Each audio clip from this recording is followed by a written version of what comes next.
বন্ধুরা, তো কেমন আছো? আশা করি ভালো আছো। তো একটা নিউ ব্লগ নিয়ে চলে এলাম, ঠিক আছে। তো আমরা মালদা গিয়েছিলাম, মালদাতে মালটা খালি করলাম, মালটা খালি করে আসছি, বোলপুর ফিরছি, বাড়ি ফিরছি। তো দেখতে পাচ্ছ রাস্তার মধ্যে আছি, আর রাজেশ দা চালাইছে না, আমি চালাইছি, কেন রাজেশ দা এক সাইড নিয়ে গিয়েছে। তো সে কারণে আমাকে বললো তুই এক সাইড দিয়ে যা।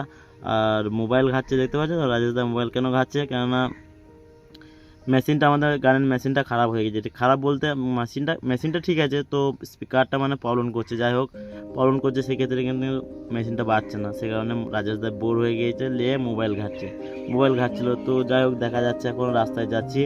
তো বোলপুর চললাম, আর ভিউটা সেই আছে, আর রাস্তা পুরো ফাঁকা। এখন প্রায় টাইম হচ্ছে তোমার মানে একটা দেড়টা এরকম, আছি যে জায়গায় আছি সে টাইমটাই বলছি। তো যাই হোক, দেখা যাচ্ছে, চলো। তো বন্ধুরা, লাইক, কমেন্ট, শেয়ার আর চ্যানেলটা সাবস্ক্রাইব অবশ্যই যেন করবে, আর ফলো রেখো ভিডিও। তো আজকের ব্লগটা এখানে শেষ করলাম। তো বন্ধুরা, সাপোর্ট করে যেও, ফলো রেখো ভিডিও, আর এরকম ভিডিও পেতে গেলে কমেন্টে জানাবে, তা সাপোর্ট করে যেও বন্ধুরা।